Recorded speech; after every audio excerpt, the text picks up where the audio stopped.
Anthony Grassi here for College.town at the 2026 NCAA Convention. Happy to sit down with Southwestern University Director of Intercollegiate Athletics, Ken Ralph. Ken, thank you for joining me today. Happy to be here. So as we sit here, the big project at Southwestern is you guys are in the midst of fundraising for a $9.2 million multi-purpose complex.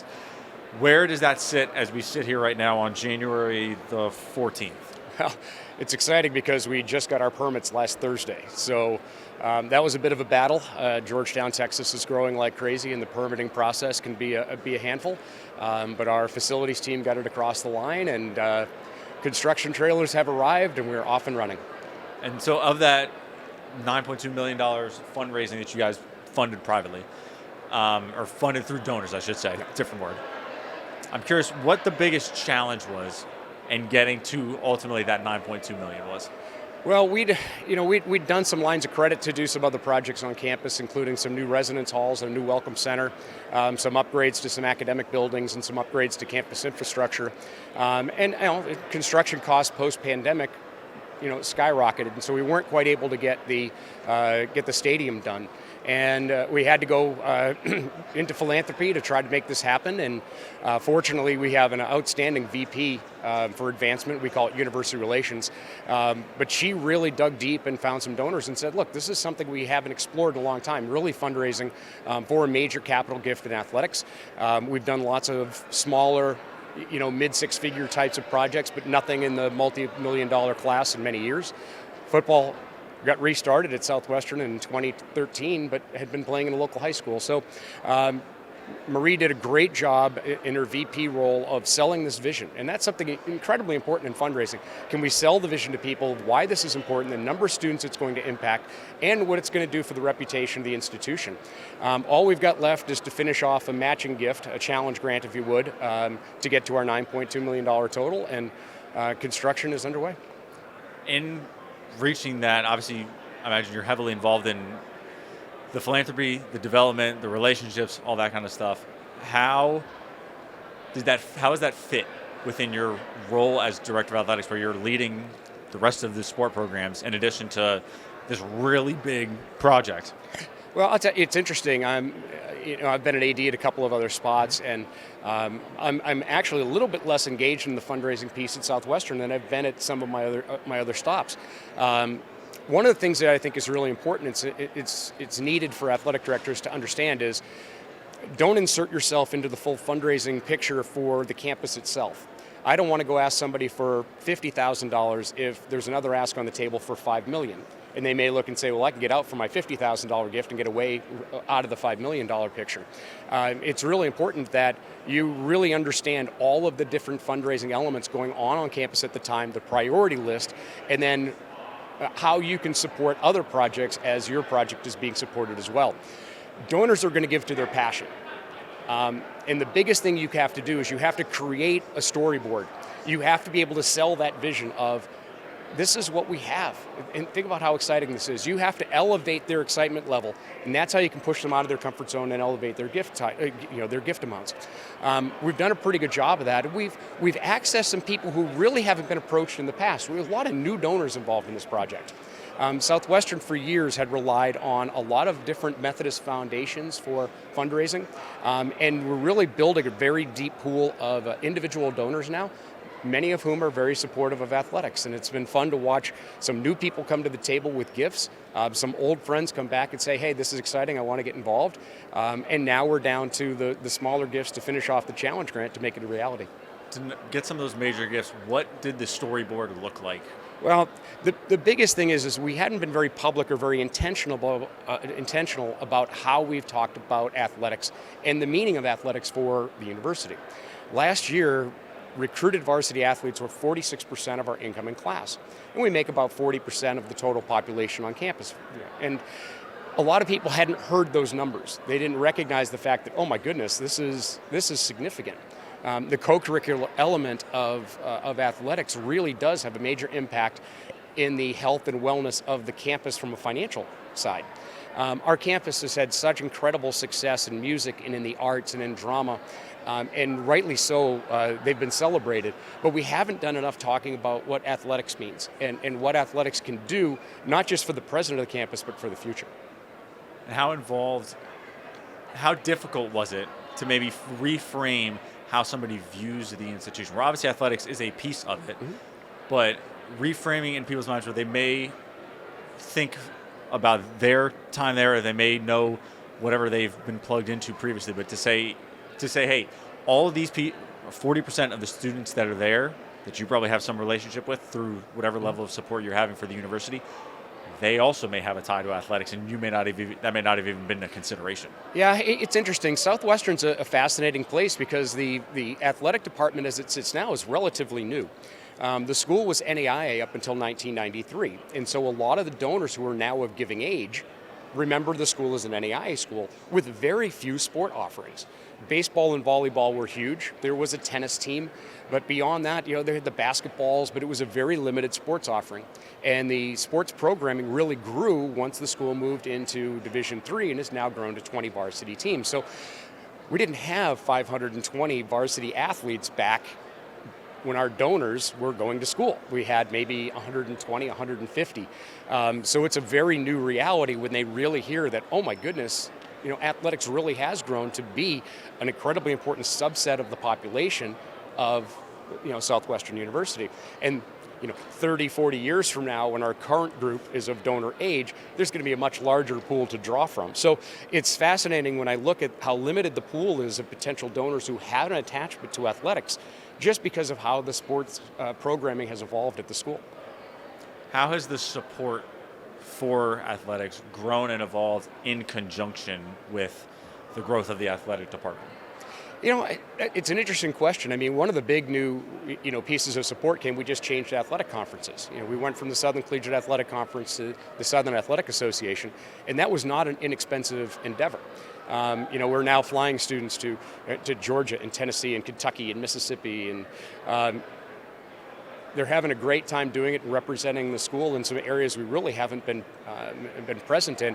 So for the school to step up and make that kind of an investment in the athletic department at a time when a lot of schools are really doing some belt tightening, I think showed people a lot. And I think that invigorated some folks as well to say, wait a minute, we're really starting to step up here in athletics. And when I took the job, everybody said, well, this place is a sleeping giant. It's a gorgeous campus, an amazing location.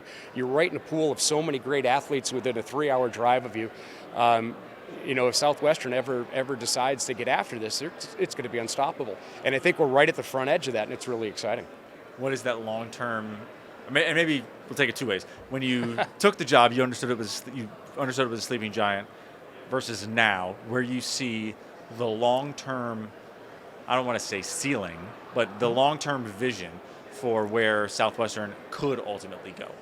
Yeah, I mean, there's just a lot of little things that need to be put in place. You have to get a culture that's established where people recognize the greater good. They recognize that success for everyone is going to help them reach success as well. So we've made that shift, and it's really important. We've upgraded. Our coaching staff is strong right now and is very stable. We have students who are really bought in. And so you need this alignment of leadership where everybody's bought in at a certain level in order for you to be able to elevate. It doesn't happen overnight. I mean, I look at what Kurt Signetti did at Indiana, and everybody thinks, oh boy, it happens overnight. That's a little different. To do it department-wide takes a little bit of a different view, a different vision. I'm really happy with the people we have in place, and once culture gets changed, then you can start with some of the other things. And some of the other things were just some capital projects of things that had to happen, whether it was meeting rooms or our golf simulator or the outfield wall for baseball. I mean, we have this whole list of minor capital projects that got people bought in. And in the grand scheme of things, you look and say, well, that was a $200,000 project. How does it move the needle? But what it does is it gets people to say, wait a minute, we're starting to take ourselves seriously here. Wait, this is something that our peers don't have, and all of a sudden we do have. Coaches are famous for always talking about the things they don't have without thinking about all the things they do have. And so that's really become a change in the narrative of let's talk about what we do have. A big piece of what we did was we decided to elevate the game day experience. We reconfigured our senior staff and put an associate athletic director entirely in charge of game day. And that's the primary focus of his job is game day. And I said, I want when teams come to us for it to be the best experience they have on the road of any place else they travel. I want them talking about Southwestern. This is a word of mouth industry. It always is. I want them talking about Southwestern. It's a great place to go. You're going to love it.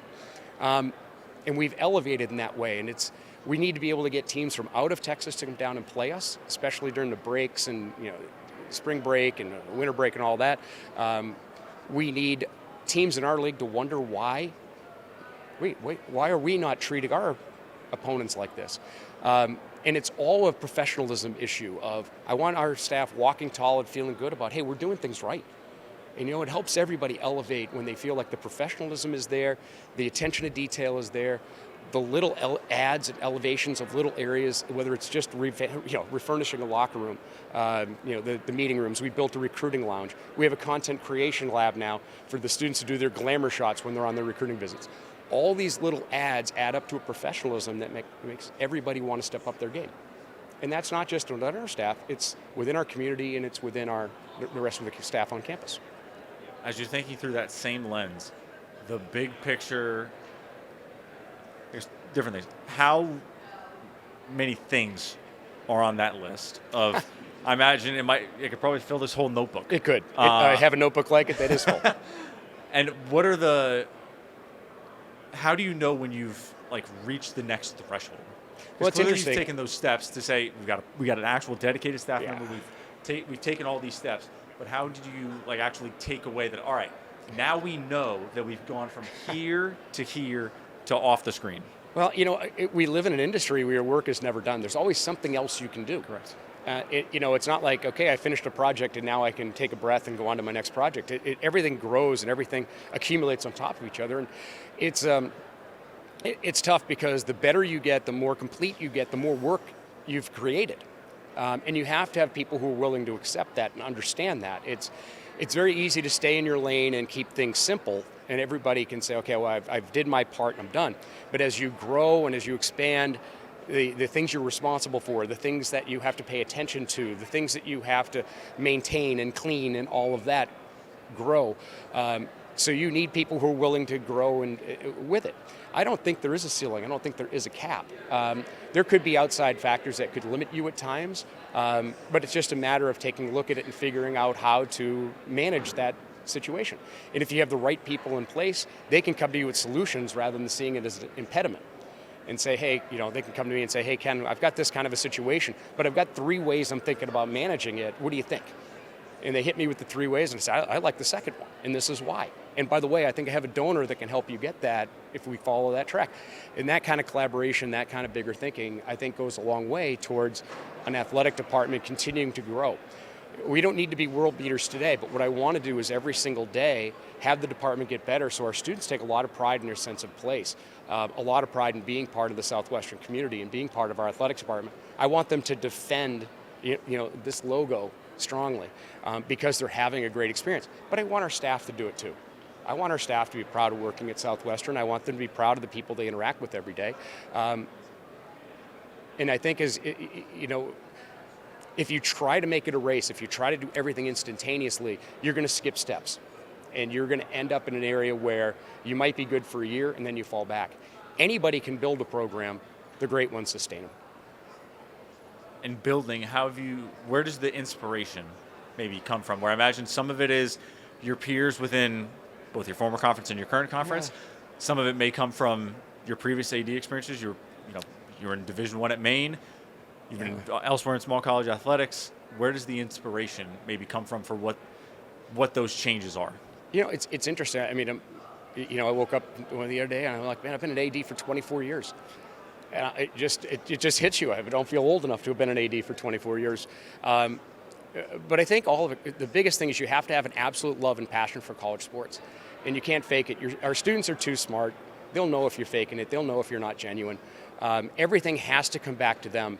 In essence, all I am is a service provider with a fancy title. That's it. And my responsibility is to get our students and our staff the resources they need to be successful.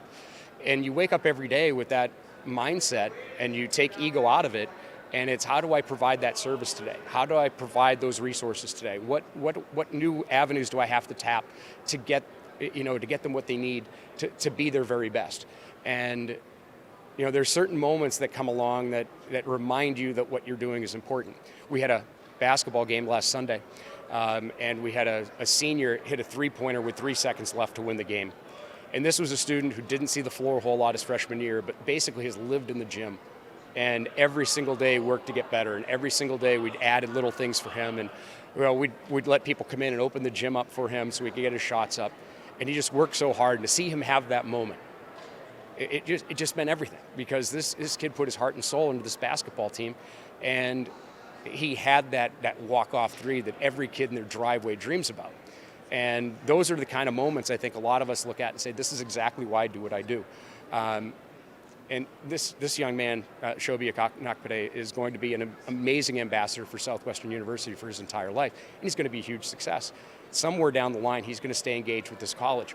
And so the effort we put in now doesn't just pay off in the present, it's going to pay off in the future for the university and for this young man. Were there challenges in moving the culture where you wanted it? There always are. What were those challenges, and how do you kind of overcome them? And I guess we'll start with there, and I've definitely got a follow-up to that. Yeah, there's always challenges. There's always pushback. The biggest one always is this isn't the way we do things here. This isn't the culture here. You're coming from the outside. You don't know how we do things here. And you have to have an appreciation for where you move in. I can't expect everybody to change for me. I have to have an understanding of the culture I'm entering and work within that culture to figure out how do we make positive steps. Not everybody can make the change. Not everybody can do it. Some will self-select their way out. Others will be asked to move on. But once there's some success within the new culture and within the new framework, it's easier for people to buy in and go, okay, hey, this isn't ruining my life. This isn't changing things dramatically. And actually, I have more resources at my fingertips than I had doing it the old way. I think one of the biggest things is to really over-communicate a lot of it. I've been accused of some past presidents of oversharing a little bit. But I work with really smart people. I work with people who thrive on good information. And people can't make good decisions if they don't have good information at their fingertips. And I can't tell you how many times I've sat in meetings and heard things, well, this is not for wider distribution. But it's information that absolutely is needed wider distribution when you work with really smart people. And yeah, I'll overshare a little bit, but I think it also that the staff looks at me and says, I can't believe you just told us that. I'm like, but you need to know, because you're going to have to make some decisions based on that, and you're going to have to provide me some feedback based on those decisions in order for me to make the best choices for the department as a whole. I know there's some presidents who wish I hadn't shared some things I had, but the outcomes are better. But it really buys in with a lot of trust within your staff that you're willing to have those conversations, you're willing to take a little bit of risk in order to give them good information. The worst thing in the world is to have something happen and you're like, I had no idea this was going on. You feel devalued by your organization when that happens. And I don't ever want to be a part of that. On the same thread, what changes to the culture? How do you kind of refine it on a semi-annual, annual, quarterly, whatever time frame you want to continue to push? Because clearly you mentioned where you want this thing to go. Mm-hmm.